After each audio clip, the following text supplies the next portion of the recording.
Pinupuri ka namin, O Diyos, Ama, Anak, at Espiritu Santo.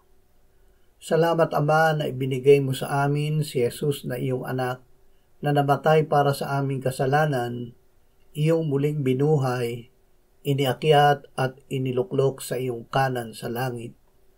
Salamat na ibinigay mo sa amin ang iyong banal na Espiritu, at sa pamamagitan niya ay ibinuhos mo ang iyong pag-ibig sa aming puso.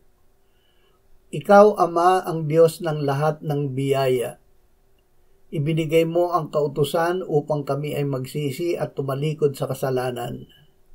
Ibinigay mo ang iyong anak na si Jesus, ang iyong biyaya na nagpakita at nagdala ng kaligtasan sa lahat ng tao.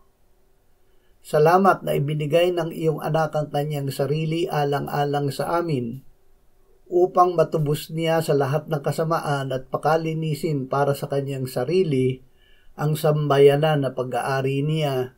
Amen.